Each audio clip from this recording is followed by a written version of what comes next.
Et donc la troisième chose qu'on va découvrir ensemble au niveau des connaissances essentielles du héros, ça sera dans votre bagage maintenant, c'est le cycle de création, c'est-à-dire comment finalement on arrive à obtenir des résultats, parce que souvent ce qu'on veut c'est ça, on veut changer les résultats qu'on obtient, on veut changer un petit peu ce qui va être à l'extérieur. Et donc nous on va simplement mettre en lien ce qu'on vient de découvrir et on va voir si finalement changer nos pensées, nos actions et nos émotions, en tout cas y porter attention et pouvoir développer un niveau de maîtrise plus important, si vraiment ça peut nous aider dans notre vie, d'accord, ou si finalement ça va nous faire tourner en rond. Et donc ce qu'on s'aperçoit, c'est que dans le processus de création de la vie qui nous entoure, ça démarre toujours par ce qu'on appelle des pensées.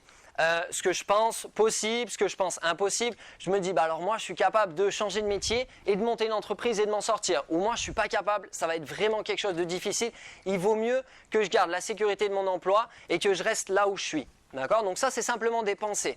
Ces pensées-là vont avoir une influence sur vos émotions.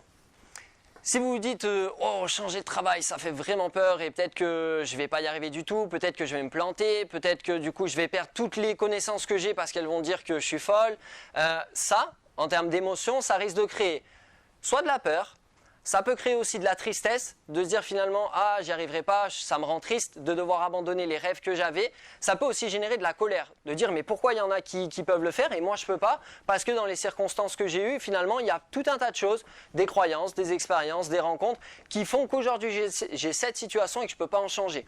Donc, ce que vous pensez d'une situation influence vos émotions. Si maintenant vous dites « Ah, chouette, j'ai l'opportunité, après avoir travaillé un long moment dans une entreprise avec la sécurité de l'emploi, j'ai l'occasion de pouvoir me reconvertir vers quelque chose qui me plaît vraiment, peut-être que je vais pouvoir aider des gens, peut-être que je vais pouvoir me réaliser, être indépendant, c'est vraiment quelque chose qui m'enthousiasme. Peut-être que ça va créer en termes d'émotions de la motivation, de l'espoir, ça peut créer de la joie, ça peut créer de l'enthousiasme, ça peut créer tout un tas de choses comme émotion. D'accord ?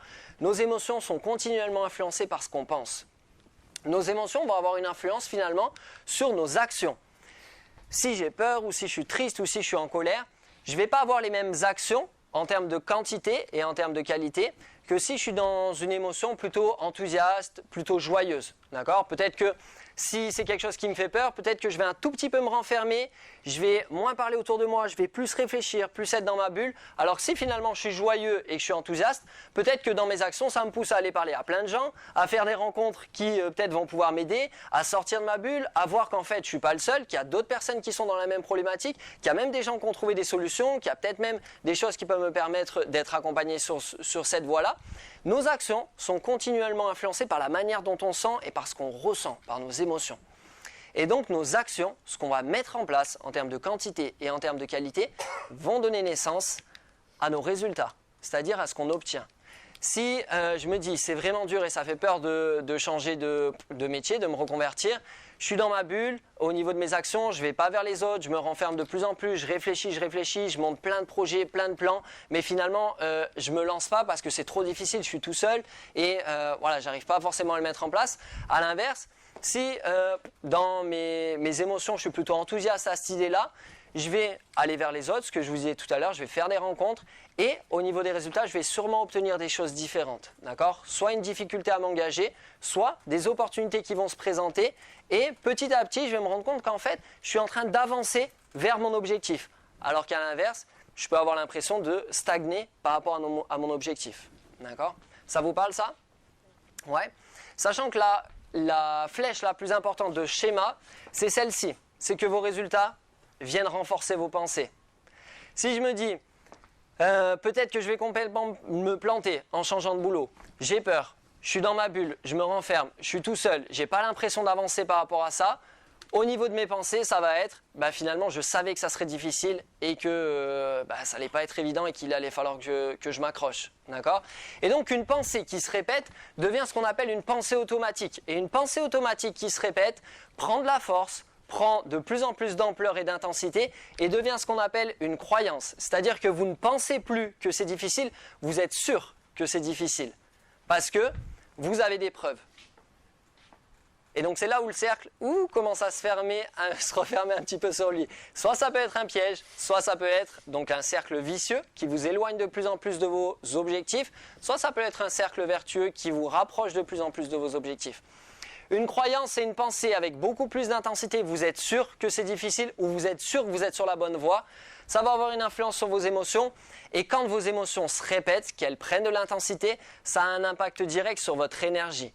Votre énergie, ça peut être lié à votre santé, ça peut être lié à l'état de forme que vous avez, à être soit très fatigué, à dire mais je comprends pas, j'arrive pas à avancer, et puis j'ai pas beaucoup d'énergie et c'est de plus en plus difficile. Soit vous dites ah c'est génial, je comprends pas ce qui m'arrive, j'ai la patate, je suis à fond dans ce que je fais, parce que souvent c'est influencé par tout le circuit qu'on vient de voir. Et donc votre énergie, votre état de santé, votre état de forme va avoir une influence encore sur vos actions et des actions qui se répètent. C'est ce qu'on appelle des habitudes. Et une habitude, c'est une action avec beaucoup plus d'intensité, qui est beaucoup plus forte et qui est beaucoup plus difficile à changer. C'est facile de changer un comportement, c'est difficile de changer une habitude qu'on a depuis quelques semaines, quelques mois, quelques années ou quelques dizaines d'années. D'accord ? Et donc, dans notre cercle, nos croyances, notre énergie, nos habitudes vont avoir une influence finalement, même plus sur nos résultats, mais carrément sur nos circonstances de vie.